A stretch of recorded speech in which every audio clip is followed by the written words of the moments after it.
Hello, hello, hello, folks. I bet you're wondering, why are we on a Sunday afternoon? Well, we'll explain in just a moment, as welcome to episode 55 of the Shadow Cult podcast, and yeah, it's another three-man booth. Myself, Scott, and James, as Walter couldn't make it again this week. Hopefully he'll be back next week, though. And so, for some of you guys who are wondering, why are we streaming now and why weren't we here yesterday? Well, a couple of reasons. First, I couldn't be on in time because I was busy having to put together a back porch couch, table, and storage chest, and it took 3 hours to put it all together, and it was the biggest pain in my ass. But the biggest reason of all, Scott. Oh, I've just had some wonderful impromptu renovations I have to start doing at my place because shit came tumbling down yesterday. And we'll leave it at that. And that's not a figure of speech, that's literal. Mm-hmm. Yeah. So thankfully, the office is fine. The office is okay. Don't worry about that. Yeah. All my guitars, just fine. Which is a good thing. That's the priority. There's a fire here. I'm just saying. There's a fire here. My wife ain't the first thing I get. Oh my lord. Well, regardless of all that, and real quick, also sporting a new shirt. Kamikaze Games, our fellow Shadow Cult resident pal Dylan, also known as Kamikaze Games on YouTube. Yeah, I finally decided to buy a shirt of his. Also, at the same time, I bought a shirt from Scott's merch store. And it should be here in a couple of days. And then I'll probably wear that on the next episode. I just hope it looks good. I'm so nervous about that. It looks good on the website, but the real deal is sometimes going to be different. So I hope it's cool. It should be. Well, with all that said, yes, we are finally on. And we are talking WCW Great American Bash 1996. Little history with myself in this show. I remember years ago, I was at a flea market back in the days where there were still VHS tapes going around. Yeah, kids, remember when we had VHS tapes? You don't? Didn't think you did. What the hell is a VHS? Are they like DVDs and Blu-rays? What exactly are you talking about? I have no idea. Is that like a thing on TikTok? A Verker? Yeah, a Verker. You put a hiss in a Verker. You gotta, if you run into problems, you gotta blow into the tape. Anyway, so moral of the story. That's Nintendo. Moral of the story. So years ago, probably when I was like, I don't know, 9, 10 years old, I was at a flea market locally, and I found this recorded tape of 2 pay-per-views on one tape. King of the Ring 96 and Great American Bash 96 on one tape. So that's how I first knew about this show. Never watched it in full until the past couple of days, watching it back for the first time in so many years, and yeah, some interesting moments on this show. Before we get into it all, I figured overall with this show, a good pay-per-view. There were some really good matches on the show, but we also had quite a few bad ones. But more good than bad, so consider it a net even almost. But with all that said, time to talk numbers for Great American Bash 96. Taking place from the Baltimore Arena in Baltimore, Maryland. My brain is not at the working SummerSlam today. The Baltimore Arena in Baltimore, Maryland, with an attendance of 9,000, 7,323 paid, with a live gate of $123,406. No, it wasn't $123,456, even though that would have been hilarious. 1, 2, 3, 4, 5, 6, blah, blah, blah, blah. With pay-per-view buys, 120,000. When you look at compared to 1995 Great American Bash, attendance and live gate were up, while pay-per-view buys were down by only 5,000. Then when you look at compared to the rest of the pay-per-views in WCW in 1996, Attendance tied for the 4th highest with Uncensored, as Fall Brawl was the highest. It was also the 3rd highest live gate, with Halloween Havoc being the highest.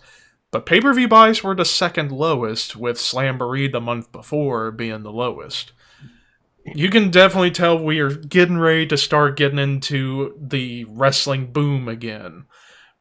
Very shortly after this show, the next month, with the Return of Hope. Yeah, it wasn't even a month later. It was like 3 weeks. Yeah, like that. Not that long. Give or take. Yeah. Yeah, give or take 3 weeks. Amazing how much, plans and everything changes in that time frame. Absolutely. And now to talk about, we kind of just touched on a little bit of where WCW and pro wrestling's at. WWF, on the other hand, they're starting to climb out of the wrestling recession little by little, but still not doing the best. WCW, while they're slowly getting up there, not quite there yet. We would have to wait a few weeks before it really kicked off. Yeah. And that's pretty much with that. Now let's talk about the matches. Only a 9-match card on this show, which is interesting, and we kick things off with a tag team match. We have the greatest tag team of all time, Fire and Ice, Scott Norton and Ice Train versus the Steiner brothers, Rick and Scott. Oh, wait. I thought Fire and Ice was Sonya Deville and Mandy Rose. Yeah, that's what I thought, too. But I was wrong. There was a tag team in Glow called Fire and Ice, wasn't there? I think I booked a couple of tag teams called Fire and Ice. What the fuck? Oh, boy. But anyway, so, anytime I think about this team of Fire and Ice, I think terrible things happen. Shockingly, this was not one of them. Actually, this was a good, solid opening match between these two teams. Good, but it's we'll rag it at the end there. It gets sloppy and yeah. God damn! I know Norton was jumping for all he's worth, but Scotty Steiner fucking almost killed Norton at least twice in this match. There was that one suplex he bumped him right on the shoulder and almost on his freaking head. Rick looked a little bit safer, but there was just a little bit too much oompa in their palumpa when it came to some of those throws. Ugh. Oompa palumpa. Oompa in their palumpa. What a descriptor. You're welcome. But yeah, so, I mean, it was good, but it got a little crazy at the end there, a little ragged. It almost seemed like Ice Train was kind of the odd man out in the match because Scott and Rick all knew each other, working in Japan, and all that stuff too. So, but he still held his own in that match. There was a couple things like it didn't really make a lot of sense. Like Scott Steiner comes off the ropes with the shoulder tackle to Ice Train. He goes right down. It's like, dude, he's bigger than you. He should give a couple more times before you take him down with a clothesline or something. Little details like that always get me, but that's just me. Yeah, and I think safe to say when he was talking about how we got towards the end of the match, it started getting sloppy. We had a sloppy finish too, where Scott was trying to go for the Frankensteiner, and it looked like as if he got himself power-bombed at the end. Yeah, he jumped way too soon. And there's a reason he didn't use it many times after this in WCW because of this. It's like, let's... maybe not do this again? Steiner Bulldog. Yeah. Yeah. Steiner DDT, all that stuff, but Frankensteiner, no. But in the end, the Steiner brothers defeat Fire and Ice in 10 minutes, 29 seconds. Moving on to the next match in the first of 3. Only 3 championship matches on this card for the WCW United States Heavyweight Championship. Champion Conan versus challenger El Gato. Oh boy, this match was shit. Capture card? Yeah. Yeah, the name of my capture card was also the name of a wrestler, El Gato. Uh-huh. Yeah. Who, by the way, Pat Tanaka under a mask. Really? I didn't realize that. Holy shit. Me neither. Wow. I didn't realize that. That's crazy. Jeez. If he's El Gato and he's Japanese, what the... never mind. Yeah, I don't know. And honestly, not really worth talking about this match much further. This match was awful, as Conan defeated El Gato in 6 minutes, 3 seconds. Yeah. Third match on the card, a bit of an interesting one. Not just because of who they were at the time, but what they would eventually become like a year to 2 years later. Marcus Alexander Bagwell versus Diamond Dallas Page. American males, American males, American males, American males, American males, American males, American males. If Walt was here, he'd be doing it too. So. Yeah. I find this interesting because when you look at both of these guys, where they were at the time, Bagwell's still a tag team guy at this point. Mm-hmm. The month prior, we had the god-awful Slamboree show with the Battle Bowl, which DDP won, but doesn't get the title shot on this card. We'll talk more about that when we get to the main event. Mm-hmm. So, and yeah, it's like DDP was starting to slowly go up the ladder, but he was still far away from He was where getting he would that be. diamond cutter over. Yeah. This was at the point where he was trying to get that diamond cutter over as the finisher in pro wrestling, where it's like he hits it and you shit know was it's over. done. Yeah. And Dusty does a great job putting it over to one of the few times on commentary on this show, Dusty actually really works really good to try to put that over. Yeah. His commentary on this night was horrible. Yeah. A lot of too much goofing off during this. Way too much. The plunder. But it was we're only not a quite to the two-man plunder booth. yet. It was only Two-man. It was a two-man booth on this but night. I think it's the next match where we get Mike Tenay in there. Yeah. I think it's the next one. yeah. But, and that was that. But otherwise, yeah. Tony and Dusty, baby, doing what they do with it ain't much. Yeah, so this match between the two, I mean, it was kind of just there. As like I said, you can definitely tell these guys are not who they would eventually become just yet. No. Yeah, it was a little slow at points. Marcus was working the arm just a little too much in this match. They're working their ass off, though. They really were.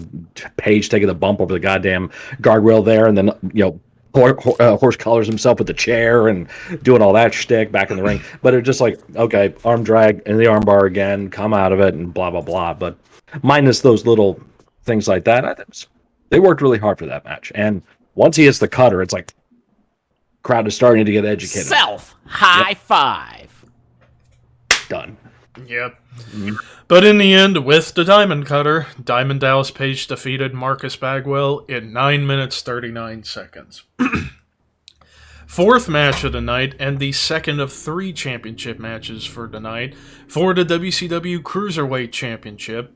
Champion Dean Malenko versus challenger Rey Mysterio Jr. in Rey's debut match on pay-per-view with WCW. And I've seen this match several times and when I was young, especially on the Rey Mysterio 619 DVD. Fucking classic cruiserweights here between these two. And with really good storytelling as well during this match too, which was a good sneak attack for the cruiserweights during this era. In the beginning of the cruiserweights, you would see the great mix of great high-flying technical wrestling with some really good storytelling. And when you're working a match against Dean, who knows how to tell a good story in a match, you're in for quite a treat during this time period. Dean is legit one of those guys that could wrestle a fucking broom and you'd be entertained. Yeah. And also with Mike Tenay coming in, being the third man in the booth, definitely helped to add his critiques in the match, which helped break the goofy monotony of the whole show with Tony and Dusty. It's strange. During this era, it was mostly Tony, Dusty, and Bobby in the booth. Right. This time it was only Tony and Dusty, and it just didn't seem to work, this show. I bet you if Bobby was on the there's a reason show- for that. Mm-hmm. Yeah. But like I said, this match between Dean and Rey, this was one of my favorite cruiserweight matches growing up. Mm-hmm. And in the end, Dean Malenko defeats Rey Mysterio Jr. to retain the Cruiserweight Championship in 17 in a minutes. dirty heel By action. cheating. In a heel fashion. Mm-hmm. Yeah, the powerbomb with his feet up on the ropes. He was desperate. He was desperate to keep the belt because it's like, oh shit, Rey could beat me at any moment. Feet on the ropes, and it set up matches later on between the two. Yes, and to the point where Rey got the belt a couple months later after this match. Well, not even a month later. It was not even months later. It was only a few weeks after this. Well, after that classic match, we get another classic. Are you ready for the greatest match of all time? Yes! Big Bubba Rogers with Jimmy Hart versus John Tenta. Yay! I'm not a shark! I'm a man! Are you a Muppet or a man? And Levi is done. Hey, Levi. Levi. Wake up, Levi. Somebody hit the power button on Levi. Wake! Zeb no ringer. Levi. That got him. He always picks his head up when he hears Zev. Can you blame me, though? Sweet ass. So what's the cure to hemorrhoids? Have a sweet ass. Weird Ash.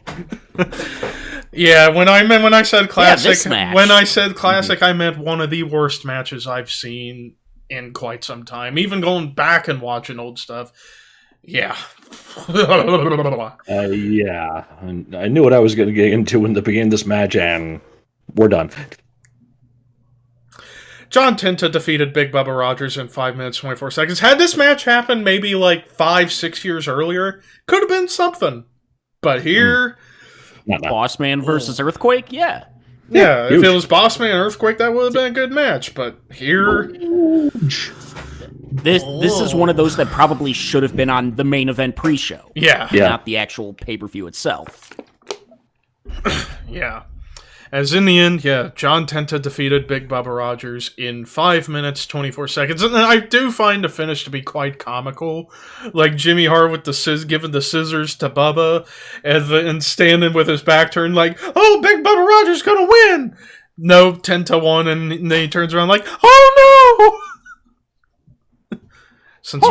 Since when? I was just about to say, since when did Jimmy Hart turn into Mickey Mouse? In 1983.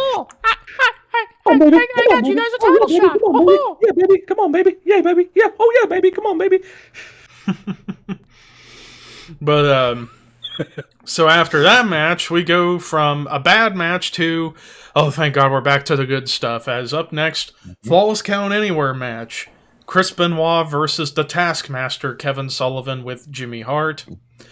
For a brawl in WCW standards, this was an amazing brawl between these two, going mostly fighting in the bathroom, which was kind of cool, which you didn't really see much of this during WCW period. The freaking call from Dustin. That was a men's room. Let's go into a ladies' room and see what it's all about in there. oh, Come on. there's a lady. There's a lady in the man's bathroom. There's a woman in the man's John right here in Baltimore. You gotta use that plunder properly. Or Doug Dillinger trying to keep Head all the first people into the commode! I Oh, never that's a thought in all the word. years I would ever have the call head first into the commode. Commode. And by the way, did you guys know that Brian Pillman is a quitter and wasn't a real horseman? Oh boy. Did they show Yeah, it? Yeah. yeah. So for everybody who goes back to watch this match, take a shot after every time they mention Brian Pillman and the word plunder. You will be more Freaking- not only drunker than just fucking. Not just this match, they fucking mentioned Pillman and shit all throughout the night. I swear, and maybe just me, during the entrance to Flair and Arn, they showed video of them beating up Pillman. Like, what the fuck? They were really not We upset get with it. Pillman. Pillman's no leaving, longer though. there. It's all a gimmick. It's all a work between Eric and Brian and Kevin too, by the way.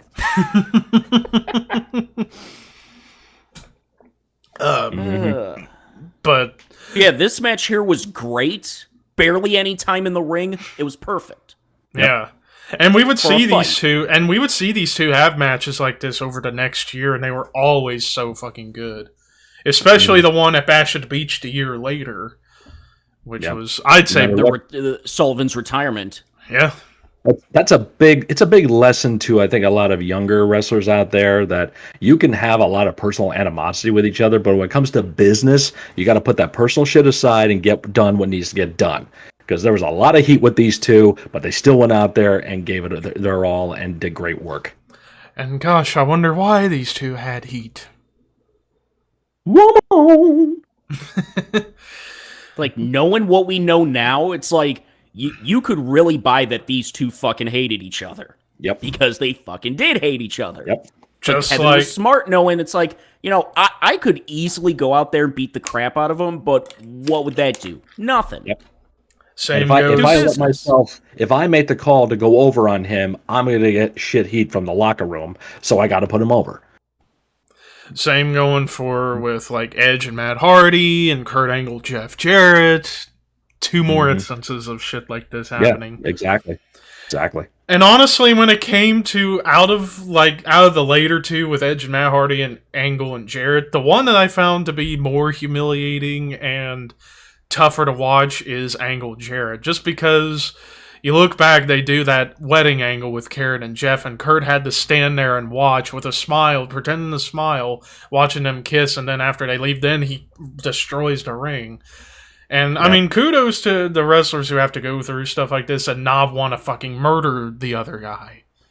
You know? Sullivan, Hardy, Angle. Kudos to all 3 of them for staying professional throughout all this. Otherwise, because if I was in this situation, I would want to fucking beat the shit out of the other guy. But I know I would get fired, so it's like, okay, I guess I'm going to have to work within the system here. You beat the shit out of the guy in the locker room, nobody wins. But you go out there and beat the shit out of each other on television, you make money doing it. Yeah. Moral of the story to all this. And in the end, and also I forgot to mention... the finish was simple. Yeah. And I was just about to mention, and they kept saying throughout this whole match, like, Arn Anderson's on the side of Sullivan, like, need to teach the young horseman Benoit a lesson and all this. And yeah, we had a simple finish with Benoit going over as Chris Benoit defeated Kevin Sullivan in 9 minutes 58 seconds. Post-match, we see Benoit still beating down Sullivan, then out comes Arn, pulls Benoit and shoves him away. Kick to the gut, and it was all ruse. And Arn and Benoit... The fucking pop Arn got for that. Holy shit. Yeah, it was insane. Yep. Probably next to and then he had to go work heel. Yeah. And then he had to go work heel the next match. That tells or 2 matches later, whatever. But it's like, Still. And then out comes the rest of the dungeon. Yeah, hard to believe the Dungeness Doom was still going at this point. You know? They were still going a year after this. Yeah. Which is even more... Shadow of their former selves, but But now Sullivan, my son. It's not hot! What is this place? Oh, God. But anyway, so moving on, we go from one great match to... yes! So we go from... Oh, God, now you made me lose my train of thought now. What have I started now? But anyways, so moving on from one great match to another damn good match on the show. Up next, we get Lord Steven Regal with Jeeves versus Sting. And we're seeing the transition with Sting here in his look, because he's growing the hair out, not blonde anymore. It's dark hair, and this match between these two, really fucking good between these two. Oh, yeah. Really good. What about Sting's promo before the match? Something that would not happen in 2021? No. Yeah, he's going to straighten him out. Yeah. So and you put him in the honorable mentions for talkers, like. Yeah, that is true. I still stand by that, though. That's just me. Yeah. But still, that promo was just ridiculous. And Gene didn't help the cause. Let's face it, Gene was egging that on too. That was the direction they were going in. So, I mean, he liked to stir shit all the time. All the time. And put that cigarette out. Yeah.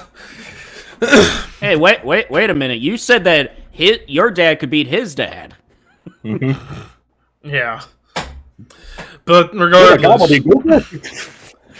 But yeah, regardless, these two, they went out there and put on a really damn good match. And yeah, whenever I look at it on paper, it's Regal and it's Sting before he kept getting hurt. Yeah, and like I said, really damn good match between these two. And also, I love the trash talking with Regal to the crowd. And you can definitely tell Regal was a great great heat machine back in this time period. You know, and just the body language, and this thing, and doing all that stuff, and just the subtle things that he does, man. You watch like NXT UK, Regal shit is all over that. Yeah. Regal shit, Brookside, Finley, the masters of the craft of that era are all in like NXT UK, various talents there, and in NXT for that case too, like Pete Dunne. Yeah. And also more good storytelling with Regal working the arm of Sting a little bit, and as well as the knee with the Regal stretch. And again, as he had the Regal stretch in, more trash talking at the crowd. You just shut your mouth and sit down, while he's wrenching and wrenching and wrenching. But then we get to the finish. Classic Scorpion Deathlock as Sting defeats Lord Steven Regal in 16 minutes 30 seconds. So we go from a great match to a really damn good match to another really good match. Up next, it's the battle of the... it had any right to be. It's the Legends of Wrestling versus the Legends of Football. It's Ric Flair and Arn Anderson with Woman, Miss Elizabeth, and Coach Bobby the Brain Heenan versus the illustrious team of Kevin Green, Steve Mongo McMichael with Deborah, Tara Green, and Coach Macho Man Randy Savage. Ooh, yeah. Coming off suspension, by the way. Yep. Because they were running that suspension angle. Uh-huh. But yeah, like I said, this match, for it being two legends of Flair and Arn up against two football players who are just getting experience in the ring, this was a really good match. They definitely accentuated the positives, hid the negatives with Mongo and Kevin, and it was really good. Little did Longest we think... match of the night, by the way. Yeah, it was the longest match of the night. Probably could have benefited if maybe 5 minutes was cut off. Would have helped protect Green and Mongo a little bit. But even at that, still, a really good match between these two teams. And I love how you get the little things in the match, like Mongo's comeback. Because during the match, it was Mongo and Green the faces up against Flair and Arn the heels until we get to the finish. Because the finish...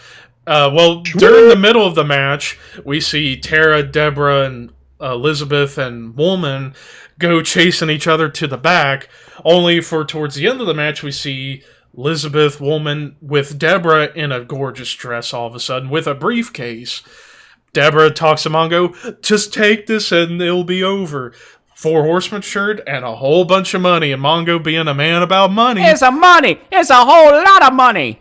Yep. Give me a break, McMichaels. Use your head. But yeah, What is going on? But Mongo takes the deal as Kevin into figure 4. He's like, Mongo, what are you doing? And then Mongo, wham! Briefcase shot to the back of Kevin's head. Pinfall, 1, 2, 3. Ric Flair and Arn Anderson defeat Kevin Green and Mongo in 20 minutes, 51 seconds. Post-match, Mongo officially in the 4 Horsemen, and out comes Benoit, and they beat down on Kevin and Macho Man. The new 4 Horsemen, ladies and gentlemen. For better or worse. And to be fair, Kevin Green did ask for the briefcase, so he got it. And little did we think that this would be Mongo's best match. Well, when you put him like we were talking before we went live, when Mongo was in a tag team situation, he didn't do half bad.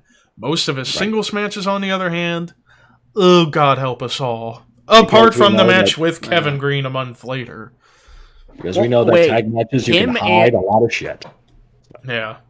Him and Kurt Hennig was really good the night after War Games.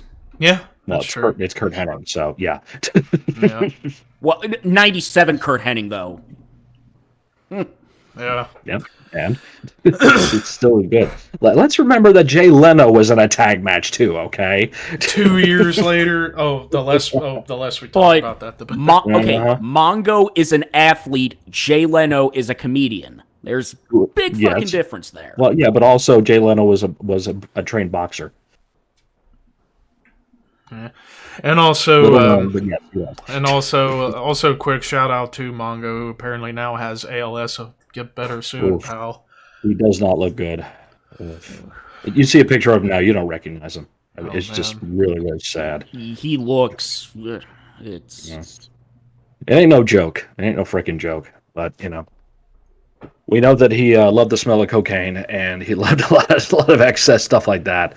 But it's still like, this is nothing that you hope for anybody to have to deal with. So Yeah, I mean, like, we could say what we want about Mongo's time in the wrestling business. Like, yeah, not the best, but wasn't completely awful. He did have his moments here and there, but yeah, still. you could probably. I was just Mongo's thinking, role was to be somewhat of an enforcer to the Horsemen and scream really loud. He did all of that. Mm-hmm. Yep. So Tombstone. I was just thinking there could possibly be a top 10 list that could be compiled of top 10 tag matches with celebrities. And this match could be up there in the mix. Yeah. This could be in one, like the Bad Bunny match from WrestleMania.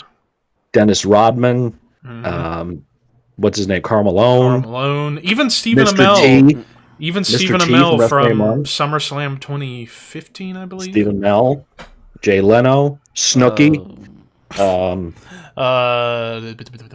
What else? Seth Green. Let's see. Now I'm trying to think of the bad ones. We just said all the bad ones. But yeah, but before we get to the main event, now we get to the part of the show that makes the show famous. So out comes Eric Bischoff, because in the past few weeks on Nitro, we'd been seeing Scott Hall coming out and saying, you know who I am, but you don't know why I'm here. Saying, if you want a war, you're going to get one. Couple weeks later, Kevin Nash shows up. So this is where the big boys play, huh? Look at the adjective. Play. We ain't here to play. It's like... as wrong as it is, it's a cool freaking line. It is a cool line, but yeah. Granted, it's wrong, but... Yes, but it's Kevin Nash, and you got, go ahead. You got to give him a pass. So, which all leads up to here, where Bischoff calls him out and says, if you want a war, you'll get the match at Bash at the Beach in a tag match. But I need one question answered. Are you working for the WWF? Nope. What about you? That's not what he said. Do you work for the WW? Yeah. I don't know if you saw that, but on Peacock, it's WW. Yeah. Yeah, on that. I have the live version, so it's... You got WWF. the real one. Okay. And I had the live version on tape, too. Did the tape, yeah. Yeah. But And the reason they asked that question, for those wondering, is because this was around the time of the lawsuit, because they were supposedly portraying Razor Ramon and Diesel, so it's like, we gotta cut that shit right now. So, hey, do you work for the WWF? No. No. Forget about the past, Chico. The big Mang, the medium-sized Mang, and our surprise buddy will carve them up. And then, of course, the jackknife off the stage on Bischoff. That was a cool moment. oh yeah, Bischoff pretty much sucks his own dick on the way in there. God damn, he folds up like a damn accordion. Yeah, he does. If there's one thing I could definitely give Bischoff a ton of credit for, he can take bumps like that and make it look devastating. Fast forward 7 years later when he gets chokeslammed by Kane off the stage through them tables. Damn, did he look like he was at worse for wear afterwards. But now we move on to the main event of Great American Bash 96 and the third and final championship match of the night for the WCW World Heavyweight Championship. Champion the Giant with, you guessed it, Jimmy Hart, versus challenger, one half of the tag champions and television champion, Lex Luger. So, where the fuck do I begin talking about how we got to this match? Well, let's rewind back a month ago at Slamboree, which James has done an episode about Slamboree 96. So originally, the Battle Bowl at Slamboree was supposed to have crowned the number one contender for this show. And needless to say, long story short, most of the pretty much like 98% of the big names were eliminated before getting in the Battle Royal. And the only guy who had any legit chance of winning out of the guys that were in the Battle Royal was DDP, even though he wasn't what he would eventually become just yet. Still, he wins. But the next night on Nitro, it's like, okay, you keep the ring, you keep the Battle Bowl win, but because one of your feet touched the floor, you don't get the title shot. Lex Luger does, rendering that whole pay-per-view completely pointless. You know, it's like if Luger was going to be... Luger was a part of Battle Bowl. Yeah. He should have fucking won it then. Yeah, if Luger was going to get the shot here, why not give the fucking Battle Bowl win to Luger? But now that we got that whole cluster out of the way, this match, it was, again, kind of like DDP and Bagwell. It was just kind of there. It wasn't terrible, but it wasn't that good either. It was just... For someone who had only been working for a year, like, this wasn't that bad of a giant match. Yeah. You gotta remember, Paul was only a year into the business. Yep. Yeah. And Luger ain't somebody that would really carry as somebody in a match, especially a giant. No. So, and they were putting over, how WCW's where the big boys play, the biggest boy in the game is the champion. Yeah. See, I liked how they were trying to put him over as the guy. Yeah, that made sense. And cuts a pretty good promo before the match. Mm-hmm. The giant could, for being a green guy, he was able to get all his thoughts out in one shot there and be as intimidating and as imposing as he could be as a giant.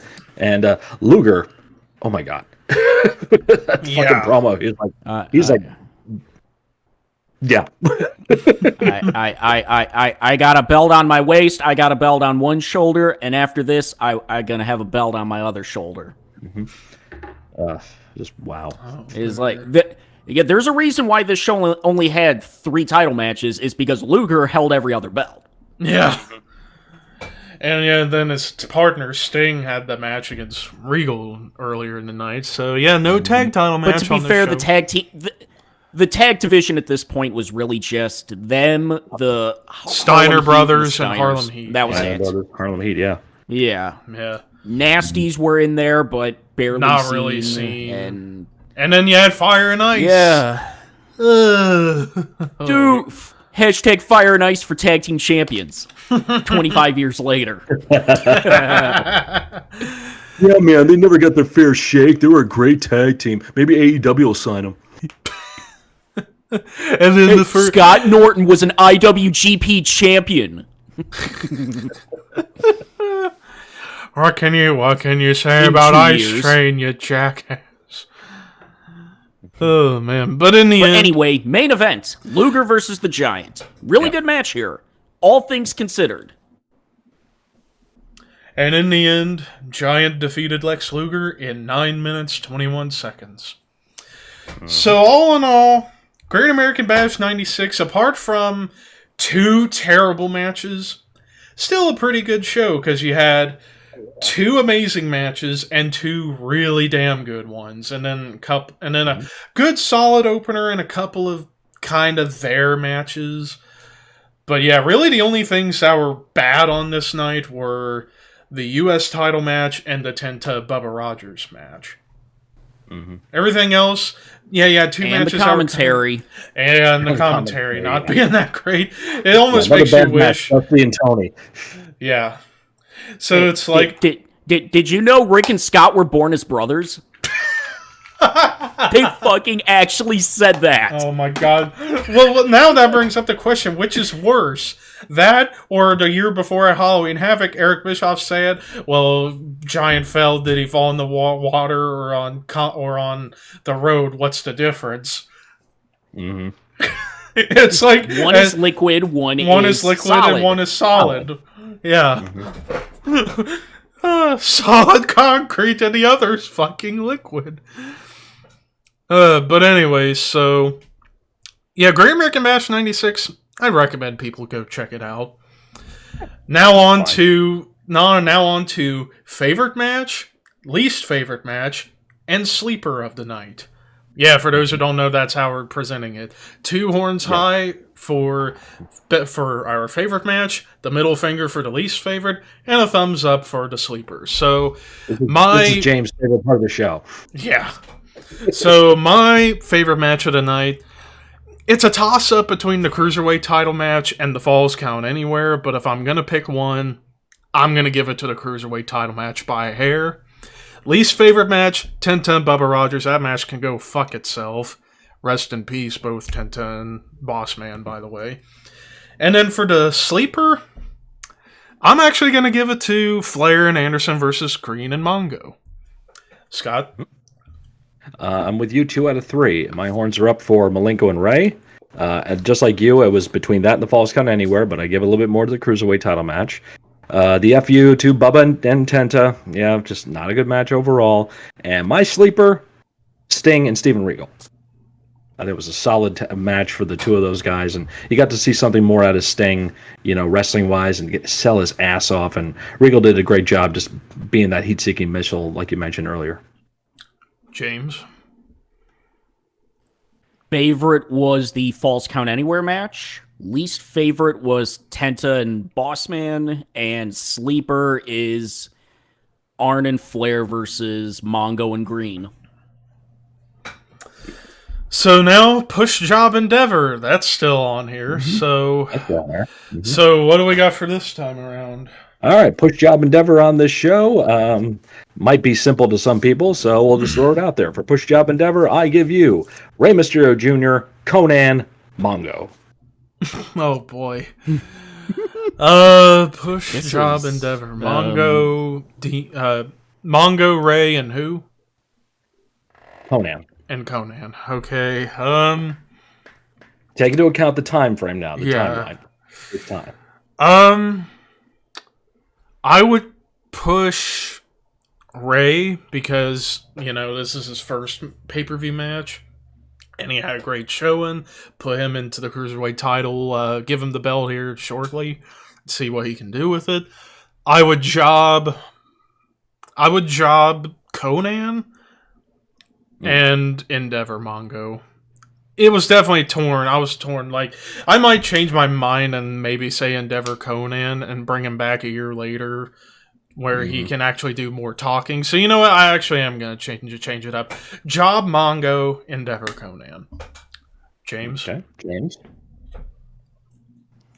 Ooh, this one's actually a little difficult. Really, Endeavor Conan is easy. But now, who to push and who to job? Because you gotta think, Ray just came in, but Mongo just became a horseman. So, for this one... Oh, shit. Come back to me. There's no right answer, I mean, for me, I agree in the endeavoring of Conan because probably he could have gone to Vince and start working there. He was not exposed really yet as not that good of a worker, so they probably could have got some stuff out of it. Can someone name a great 5-star Conan match? Didn't think so. That's Conan, not in AAA.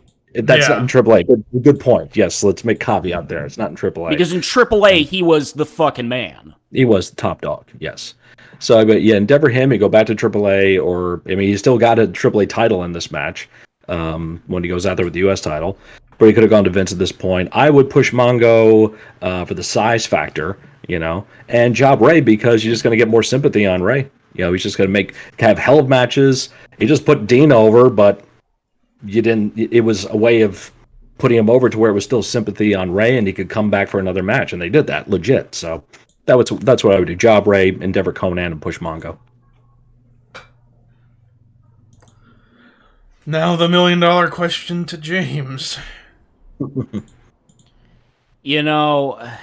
I gotta agree with Scott. Push Mongo, because you just made him a horseman. He's aligned with Flair and Arn. You're gonna job a guy who just started being aligned with them? No.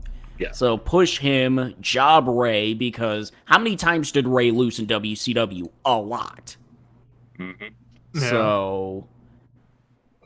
And when you think about this concept of push job endeavor, The most difficult one, I think, is the endeavor factor, because you think of it at the time frame of pushing a guy and jobbing a guy, but again, you can manipulate in your mind the time frame of how long you're jobbing him out, how long you're pushing him for. You can say, oh yeah, I'm going to job Ray, but in about 6 months he's going to start getting wins again. He's going to get the cruiserweight title. You can always play with that in your head and guest booker it, and fantasy book it in your own mind. So, but it just in and of itself, that's the way I would see it.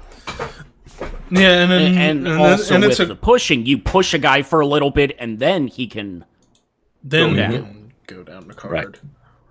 Right. Yep. Well, now time to hang out for a little bit. Probably be on here maybe half hour, 45 minutes max. Might be shorter than that because my stomach's starting to cramp just a tiny bit, but not too bad. Oh, yours too? Yeah, I'm feeling it too. My wife's not happy with me right now. Yeah. My dinner is not sitting well with me either, but we'll pull through for this. So I figured a good way to kind of begin the hangout with everybody in the chat is to talk a little bit about the big releases that happened this past week. Santana Garrett, which I had no idea she was even still there. Buddy Murphy, Lana, Ruby Riott, Aleister Black, and Braun Strowman. I think safe to say the ones that shocked us the most was Aleister and Strowman. Aleister because they had just started doing something with him again. And then Braun, he just came out of the one of the big matches at Backlash. Big match at Backlash. Big match at WrestleMania. It was given a lot of time on television. Yeah. So it was a pretty marquee match. Last year, the motherfucker beats Goldberg for the Universal title. It's like, remember he's the a green seven-figure club guy.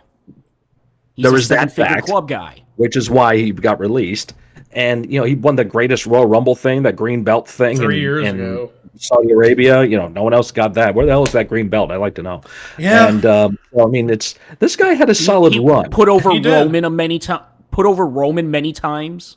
Yep. Like he had he had the feud with the Big Show, where it was like really like trying to elevate. Basically, like a game of can you top the this? ring. Broke the cage.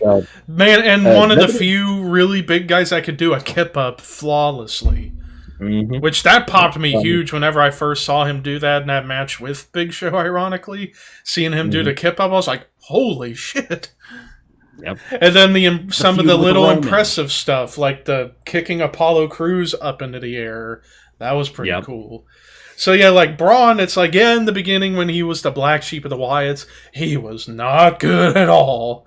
Thankfully, he was gonna get there. Thankfully, he learned and got better as the years went on, and then he managed to put on really damn good matches with the right people. Especially the early stuff with Sami Zayn at the end of 2016. That was some really damn good storytelling with those two. Way to get heat on Braun and sympathy on Zayn at the time. And then, of course, the thing that got him over, him constantly beating up Roman Reigns, because this was during the time where people hated Roman so much. Roman Reigns. The classic, I'm not finished with you! And the crowd going nuts. And part of me, like, there's a version... Flipping the ambulance, flipping the production club. Yeah. Pulling down the scaffolds, like... Yeah. So many crazy things he did. And of course, like, I bring up the I'm not finished with you because there's a version of Braun's theme on YouTube during that there you hear Braun go, I'm not finished with you. Part of me wishes that would have been on his theme song. And it would have probably got him even more. Should have beat Brock in 27. He should have beat Brock. Yes, he should have. Yeah. That was like the beginning of his decline. Yeah, there was a guy that you could legit say it would be him. There was 2 chances they had to put the belt on him against Brock, and they failed to do it both times. Yep. Yeah. I mean, then he was teaming with Nicholas at WrestleMania to win the tag belts. He did the mixed match challenge with Alexa Bliss, which that was fun, and Ember Moon, and both of those things are so much fun, and it led to one of my personal favorite episodes of Takeover 3 with all 3 of them, where Braun eats everyone's burgers, and they just had such a good time. Gave Just him show money you in how the close bank. they were. Yeah. Yeah, they give him money in the bank only and then they turned him heel. Yep. Yeah, for no reason at all. No reason.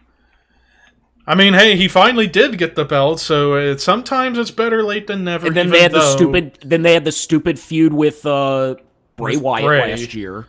Yeah, that did him no favors. None. No. The stuff with Morrison and Miz did him no favors. Like, and really, like, after winning the title last year, the other only big highlight in 2020 he had was beating up Dabba-Kato and Raw Underground. Because they were trying to build up Dabba-Kato through Raw Underground, and then only to get destroyed by Braun. And then that led to another face turn for Braun, and then the angle with Shane, and then he finally gets put back into a serious title spot back at Backlash last month, and now he's gone. Mm-hmm. So now the question is, where does he go from here? AEW.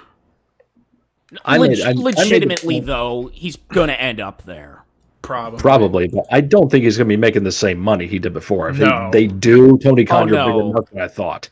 I mean, Braun was making like it was like 1.2, 1.5 million, something like that. Downside guarantee. And he was getting that when mid-carders were making about 800,000-900,000. Right when AEW was starting, it's like, hey, here's money. Now, you're gone. Yeah, and it's like, it's crazy to think with how much he was making. 5 years ago, he was only making about 300,000. Now he was making over $1 million. So crazy. Goes to show you that the higher you up are on the card, sometimes you get the more money. Well, not always the case. Look at Sasha Banks during 2016. She was only getting paid $150,000. Yet Rosa Mendez was getting paid $220,000. Really? Yeah. But that's neither here nor there. Now, Aleister Black, yeah, like Scott, you brought up on Twitter, I was seeing the stuff he was doing on SmackDown. It looked like it could have led to something cool, but now it's unfinished because now he's gone. Yeah, there was so many things that he was going to be doing. He went live on his wife's Twitch channel the day he got released. He did about an hour on there, and he was never bitter. You know, he looked relieved, honestly. Yeah. He legit looked like the weight was off his shoulders. And that's... Yep. I mean, that happens to a lot of people when they get released. You know, just all that pressure is gone. You don't have to worry about it. You don't have to worry about the machine anymore and the politics and all that garbage. He was not bitter. He was appreciative of Vince and the opportunities he had. Pritchard and Heyman were in his corner trying to do the best they could for him. Yeah. This whole Dark Father character was looking really cool. He had new entrance music that was going to be happening, new gear, all this stuff that that's never going to happen now. But now we go back to the history of him. His wife gets released for a bullshit call. He asks for his release, doesn't get it, gets put on the back burner for months. Then they finally put him in on going to package him back on television, and then they let him go. Yeah, it was just a weird thing. Now, granted, Johnny Ace came into play during the time that he was away. And when he came back, that's when Johnny Ace is now talent, the head of talent relations. So again, that's something to do with the dick. Again. Johnny X. So I mean, him going, that was a big shock. Buddy Murphy, I felt bad for Buddy. I mean, I remember he had this strong one with Seth. He had that killer match with Roman on SmackDown, I think, some time ago. That really got some attention, eyes on him. And it seemed like they really wanted to try and make him and Ray's daughter a couple. And to the people out there that were being upset about that, the daughter was old enough, legal age to do it, so shut your mouths. Yeah, get over that. What was the angle? Didn't he do something with Mustafa Ali over the Cruiserweight title? Didn't they have an angle? That was a while back, yeah. But it was getting a lot of attention. They were having some sick fucking matches. They're great. Like, he was doing some good stuff with that Cruiserweight title. One of the only few that have actually done anything important with it. Yeah. Or was it Cedric I'm thinking of? I can't remember. No, it was Cedric. It was Cedric and Buddy, yeah. Okay. Because it was just like solid matches and great storytelling. Meltzer was actually putting it over, which means nothing. But still, I mean, he was talking about it. And but Buddy, I want to see him in New Japan. I want to see Buddy in New Japan. That would be good. Out there. They need a new Gaijin star out there. I think he is ripe for that. I think it'd be perfect. Yeah. Now, Ruby Riott, she wasn't really going anywhere, so it was like... But now that leaves only Liv Morgan, the only member of the Riott Squad that's still there. Still there. If you can believe that.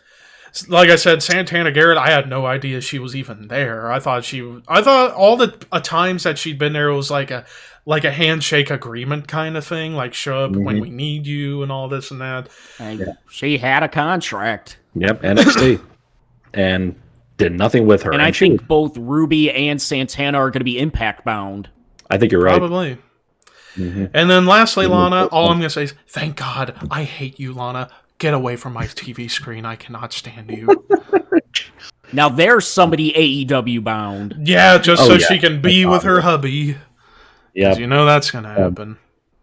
She did put out a funny tweet, though, is the fact of constant, wonderful opportunities, so many great fans, 9,000 lovers.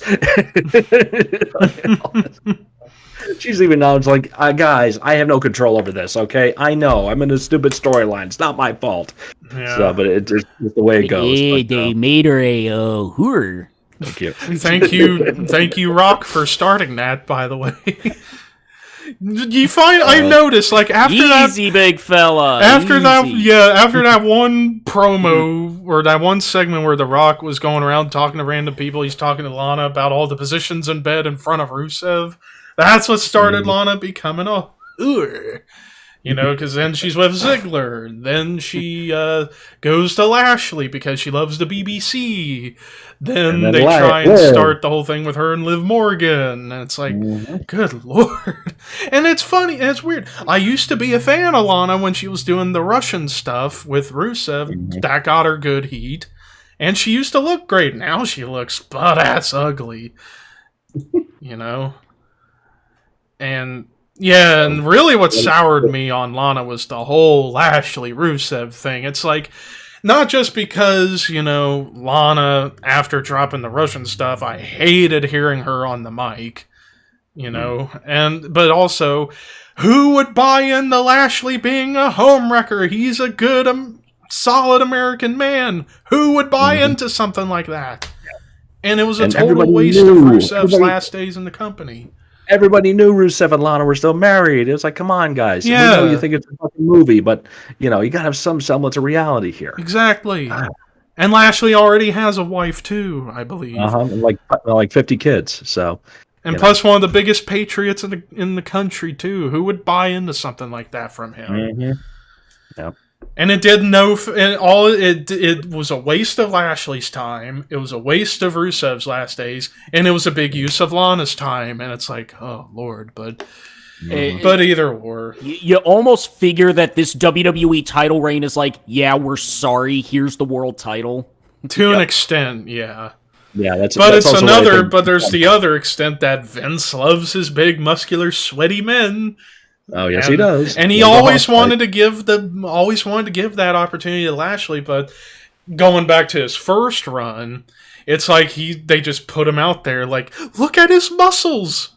Why aren't you cheering? And it's just because it's like you look at Lashley. Like, there are pros and cons to Lashley. The pros, great in-ring wrestler. He was basically like the modern Brock Lesnar of Brock's first run, where he's got the quick power but great technical abilities. And even in his mid-40s, he's still super quick in the ring. And his only con, really, is that he's a bit boring. Just for the mere fact is that he's too handsome to be interesting, you know? And that's why it's a good thing they gave him MVP as a mouthpiece now. To accentuate Lashley's positives of being a beast in the ring and hide the negatives that he's not that good on the microphone. I mean, he's not terrible like he was in his first run. He's just more competent on the mic rather than excellent. But yeah. But that's neither here nor there. But a lot of this is all leading up to what I've been talking about for a while, and other people talk about too, is that the eventual sale of WWE is going to happen. This is cutting costs. This is raising their profit margins and making them look way more attractive to companies, specifically NBC, Universal, that is probably going to buy them out in some time. So now here comes the big question. what will happen in the fallout of the sale? And that is the big question. Is Vince still going to be on in some capacity? Is is he going to step away? Is Triple H or Stephanie or Shane or any of them going to have any say in what happens now, or when it eventually happens? It's an inevitable thing. All the signs are there. Now you got Nick Khan and 2 other people on the board of directors dropping a bunch of corporate people. People in the office was gone, and they're cutting ties with a lot of talent. Probably going to see more ties and more talent let go. Quite honestly, Yeah. Didn't happen right away, but it could happen again this week sometime. Yeah, and it's and it all depends on who they get rid of. Out of the ones that they got rid of last week, I personally feel like they shouldn't have let Alistair Braun go. No. Because after all, they were just starting to do stuff with him again. It's if you're gonna release people you haven't used in God knows how long, or are just not improving at all. Mm-hmm. That I find. But in Braun's case, the $1.2 million, that's why. That's a major reason. Mm-hmm. Yeah. And you've invested all this and you haven't gotten it back. Mm-hmm. Yes. That's another big factor there too. I mean, other people that should be let go, hopefully they will. Jackson Riker, hopefully they'll be letting those people go. Jackson Riker, some guys you want to see opportunities come to, not Jackson Riker, but other guys can just be sent to fodder because they suck. Jackson Riker. Anyway, what'd I say? Boy. Well, say what you really feel. Fuck you, Jackson Riker. Okay, there you go. I just did what he asked me to do, people. Don't at me. Don't what me? Okay, what me? But now the other big question: if, say, with this sale, if it ever goes through properly, when it goes through, if Vince were to step away, are we going to see less writers from Hollywood, more quote bookers, or is it going to be even bigger with the writers and shit? It could get worse with the writers. It honestly could. Especially if NBC's the one who buys it. I mean, television industry. Yep. Yeah. So it's. Hey guys, I hear Scott Steiner coming by. Sirens going off outside. Sounds like Steiner. He's fat. Fat asses. I need to fix that audio clip because it cuts off every time I put it up. But yeah, I mean, so much can happen here in the next few months with this whole thing. We'll see how it all plays out. Yeah, I'm going to apologize. I'm going to have to get out of here, guys. So, and I have to go too. So I think we're going to cut it there. But before we go, it's plug time. First and foremost, subscribe to the Shadow Cold YouTube channel. If you want the foo back, you're going to have to get us to 100 subscribers, people. Mm-hmm. Get us to 100 and we'll think about it. Maybe think about it. Yes. But Scott... Real quick, you find me on my YouTube channel, It's Mr. Scott. I'm also on Twitter, Instagram, TikTok, and I now have the It's Mr. Scott merchandise store, which is on the homepage of my YouTube channel too, so please find that. Buy some stuff. It'd be very nice if you did. And you also find me and Walter, who's not here today, as part of the Necrocasticon Horror Metal Podcast, and we're all over social media as well under the Necrocasticon. Our buddy Walt Ball, he is at Your Walt Ball on Twitter, and Smokin_Walt_Ball on Instagram. James. You can find me on my YouTube at We Are Pro Wrestling, and you can follow me on Twitter at WAPW_wrestling. And finally, you can subscribe to me on YouTube at ThrashManiac99. Follow me on Twitter, even though my Twitter is dead, at ThrashManiac99. My Instagram at ThrashManiac_YT. And finally, my Twitch channel, ThrashManiac99. Until next week, which we will be back to... Oh yeah, we'll have Ricky on next week to talk about Eddie Guerrero's WWE run from 2000 to 2005. But until next week, horns high,